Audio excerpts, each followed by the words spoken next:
If I've got my helmet here and putting on my riding gloves, then obviously it means I'm going riding. But let me tell you, I'm going riding on something very, very nice today. But before I tell you what it is, let me make you guess. I'm going to cover the name and make you wonder what this is. Chances are you will come back and say this is the Harley Road King. No, it's not. This is the Triumph. Okay, it's a look-alike, and if you are a Harley fan, chances are you will call it a Harley first and then a Triumph later, and vice versa if you're a Triumph fan. But nevertheless, this is one nice motorcycle which Triumph just launched last week, and this is their 12th motorcycle on offering in India. The LT Thunderbird, as Triumph calls this machine, is derived out of its somewhat smaller cousin, the Triumph Storm, with which it shares the platform and the motor. But where it differs is in terms of its styling. The LT is a bike with unabashed big bike design and is set to attract with its styling.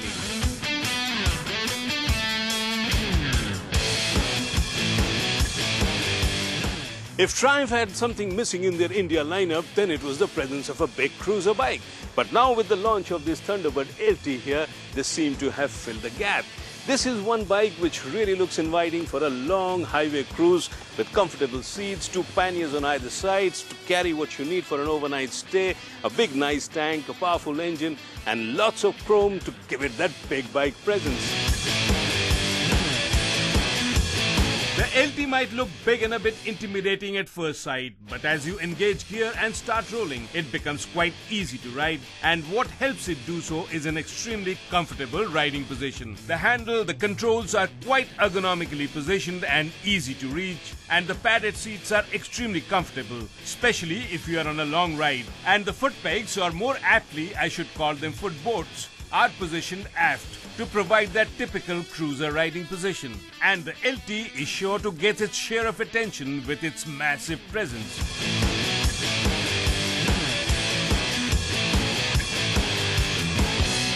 The Thunderbird LT here is powered by a 1699cc parallel twin engine which churns out 151 Newton meters of torque and about 94 PS of max power. And if you look at the size of this bike here, you might be inclined to believe that this is a bit too less. But actually it's not, because when you go cruising on the highway, you soon realize that the power delivery is very, very linear and the engine is very smooth and refined. So actually it's good fun to go cruising on this bike.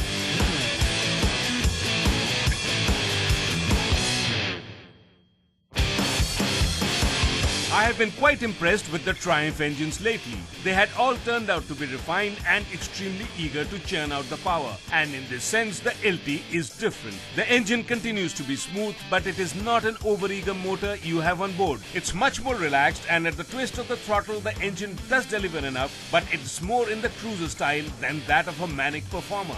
And if you are riding a cruiser, then you certainly are not aiming to breach the sound barrier. So it's adequate, and I personally like the feel of the motor with its calm and reassuring delivery and the note of the exhaust. What I do not like, however, is the positioning of the instrumentation, again in typical cruiser fashion, on the petrol tank, because you have to take your eyes off the road in case you want to have a close look, especially at the trip or the odo, plus the fact that it's very basic. If info overload is bad, then lack of it is no good either.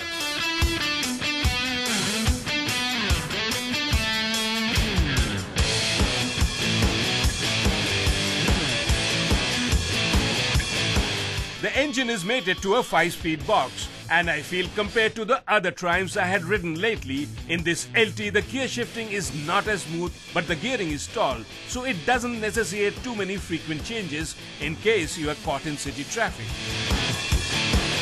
If you're looking for a big cruiser to go long distance cruising in, then I think this Thunderbird LT should do the job very, very well. It has everything that you might need in a cruiser. It has got a lot of street presence. She's really big and nice and shiny.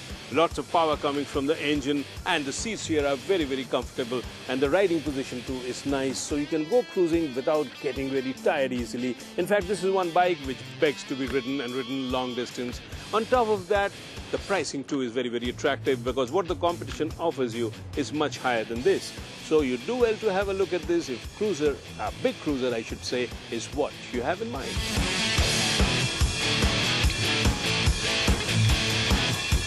Where the Triumph distinctly has an edge over the competition is in terms of pricing. It is rather attractively priced at Rs 15.75 lakhs ex-showroom Delhi, and for a cruiser this size, it sure sounds reasonable.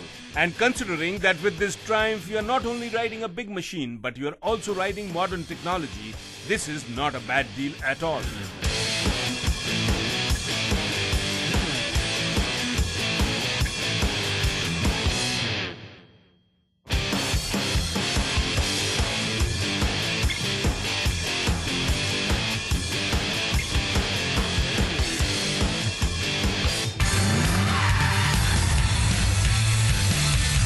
I'm in Bangalore, a city that provides plenty of opportunity for road trips.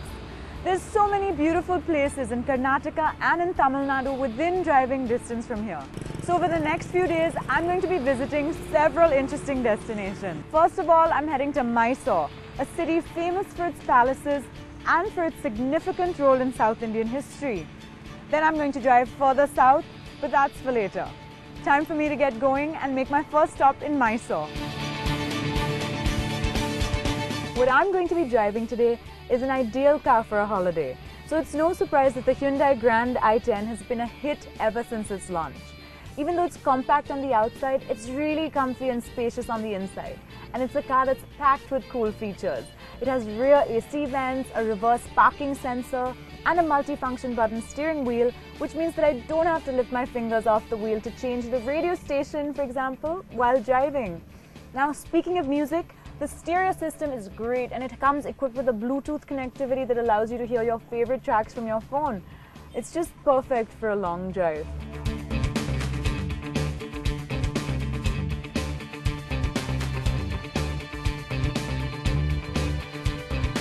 The 140-kilometer drive takes around 4 hours to complete, largely because it takes a while to get out of Bangalore itself. But once you've left the city traffic behind, the 4-lane Bangalore-Mysore Expressway, or SH17, makes the rest of the drive a breeze.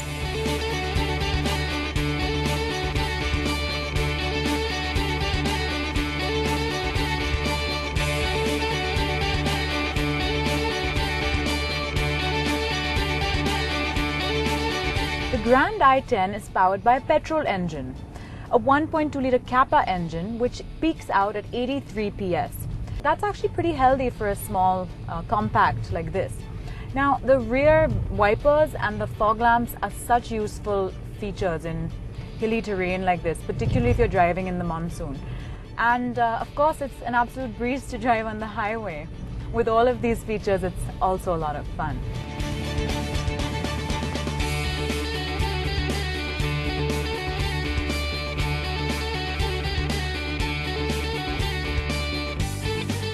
As we get there, let me run you through a little bit of Mysore's history. Mysore was initially a vassal state of the Vijayanagar dynasty, but by the 17th century it became a sovereign state, ruled primarily by the Wodeyar dynasty till the latter half of the 18th century when Hyder Ali and Tipu Sultan came into power. Then, after the Anglo-Mysore Wars, the kingdom became beholden to the British Crown. With this rich and diverse amalgamation of cultural presences, Mysore is widely considered Karnataka's cultural capital.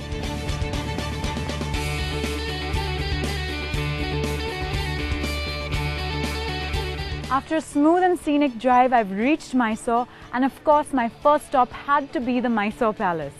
It's also called the Amba Vilas Palace, and it was the seat of the Wodeyar Maharajas, so it's one of India's most lavish examples of royal architecture.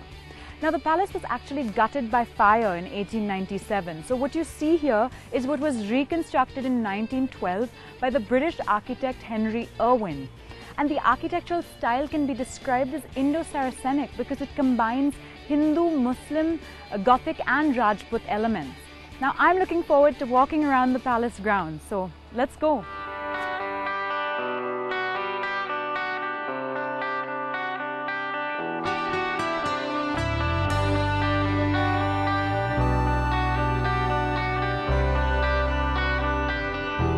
The interior of the palace is a swirl of stained glass, mirrors and rich colors, further embellished by carved wooden doors, mosaic floors and a series of paintings depicting life in Mysore during the Edwardian Raj.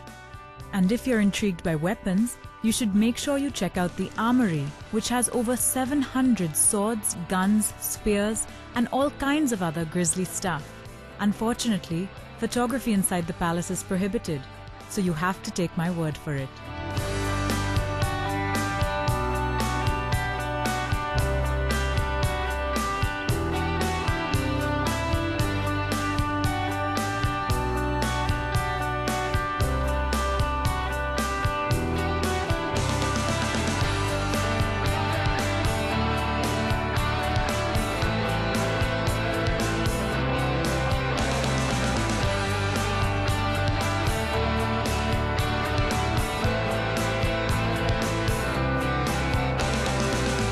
A trip to Mysore would be incomplete without a visit to the beautiful Vrindavan Gardens.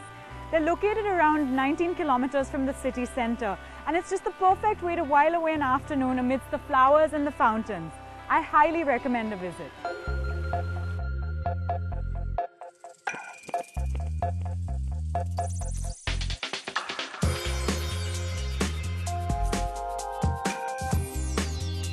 The garden is laid out in 3 terraces which comprise several large old trees and beautifully landscaped plants and flowers. The main attraction of the park are its fountains. Every evening between 6:30 and 7:30 p.m, bursts of water are synchronized to music and lit up in different colors in an elaborate sound and light show.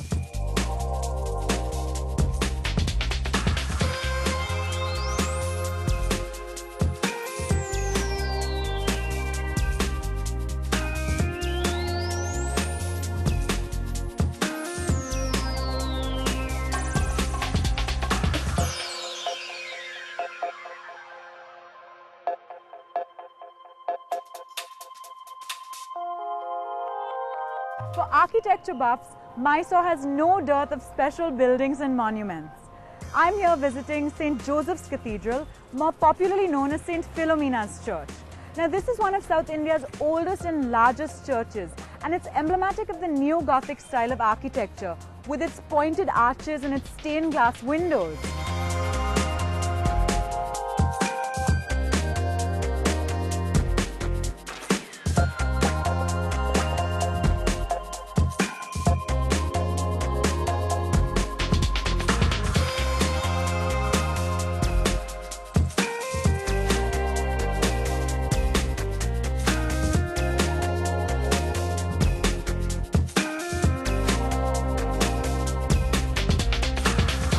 After a morning full of sightseeing, you really develop an appetite. So I suggest you make the most of the delicious South Indian cuisine available here. Now, I've decided to have a South Indian thali, and I'm so hungry after spending so much time in the sun. It really gets very hot in the afternoons in Mysore, so I suggest that after lunch you just take a long nap and wake up in time to check out the markets at night. That's exactly what I have planned. So I'm going to try and dig into this paratha, or as they call it here, parota. I'm sure it's delicious.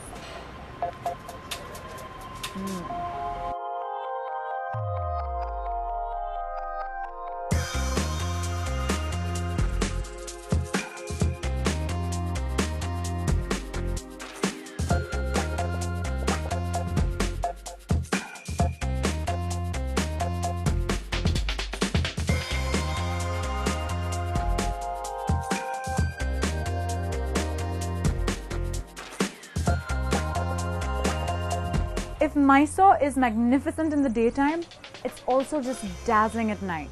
Particularly during Dasera, when all the heritage buildings and the whole marketplace is just lit up from head to toe with lights. There's thousands of light bulbs and the place starts to feel like Disneyland. And if you're into shopping, it's great to come check out Devraja Market at night, because all the stores are open till late and they get this shine in the night because of all the illumination. I've had such a fun time looking at the jewelry stores particularly, and I found these lovely bangles among other things. And if you're looking for anything really, you can find it here, from incense to buckets to bags. I mean, you name it and it's going to be here. Flowers, fruit. It's crazy. It's really an overwhelming place. So I'm actually going to go check out some more of the stores now.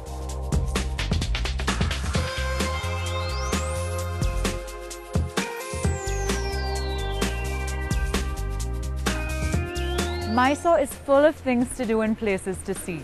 There's more than enough for a weekend itinerary, rich with natural, cultural and culinary experiences.